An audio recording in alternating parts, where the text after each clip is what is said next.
Hi there Booktube, it's Eleanor here, and today I'm doing the Behind the Booktube tag.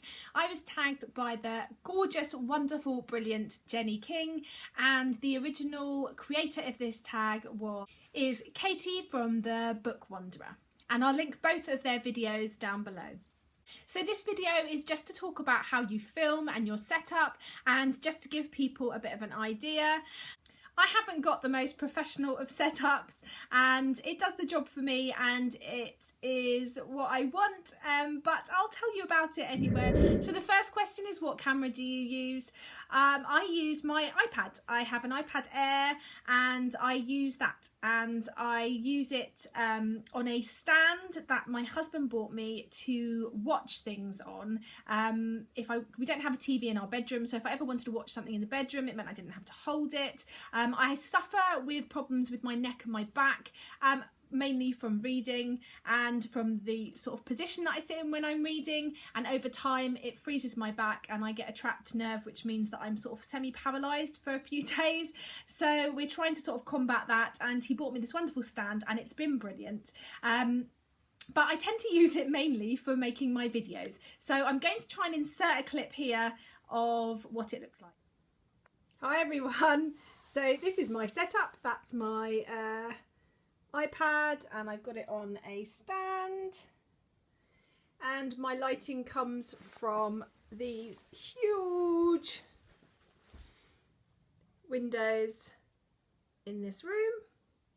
Sometimes if I'm filming and it's night and I stick a lamp in front of me, I film with that as my backdrop, but generally I try and get this bookcase that's in the corner in. So that is it. That is my really professional setup. I think you've seen from that clip about my lighting and special equipment. Lighting is just natural lighting for me. I'm quite lucky. I do generally get to film during the day because my daughter is at preschool in the mornings, so I try and film them because the light is best.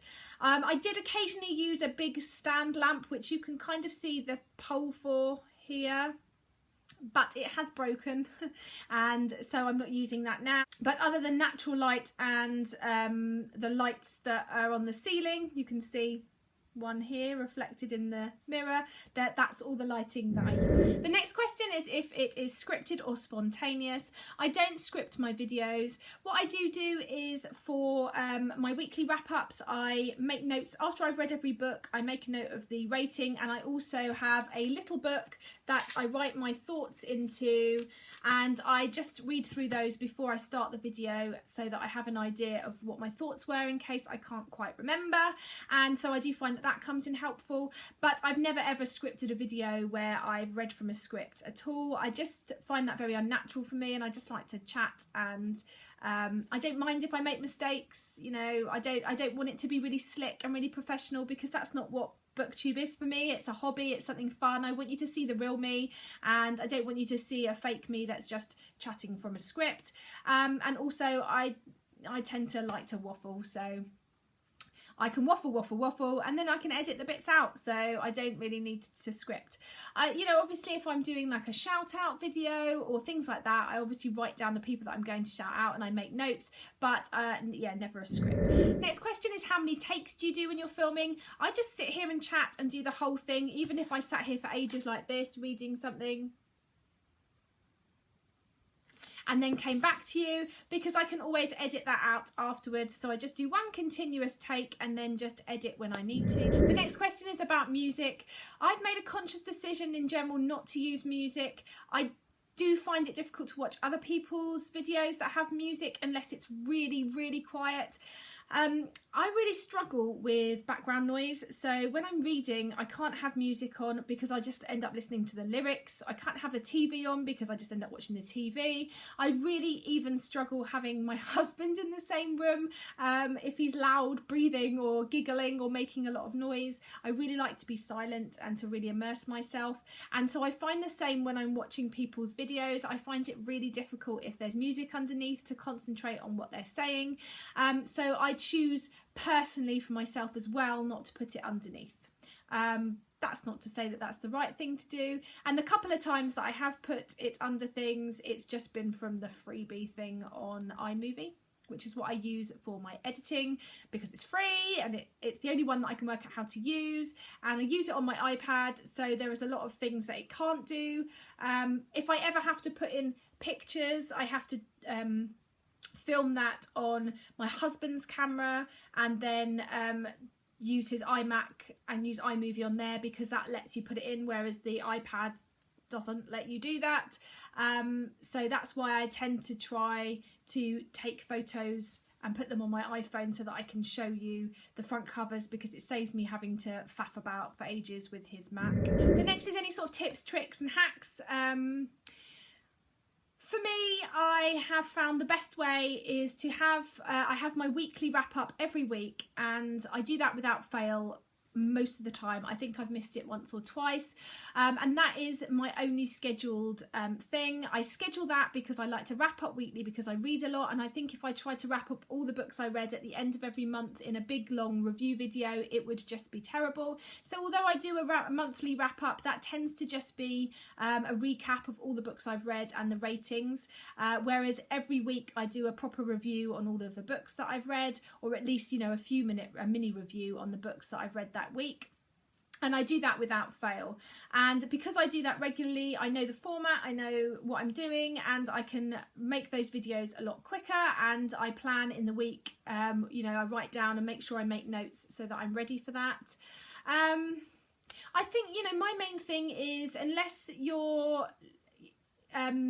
really interested in the sort of technical side of it, and that is a passion, and that is enjoyable for you, just make a video, make something you'd like to watch, make you know, make it the best you can with what you've got and what you can afford. Like, I didn't want to spend a fortune, so I haven't got loads of lights.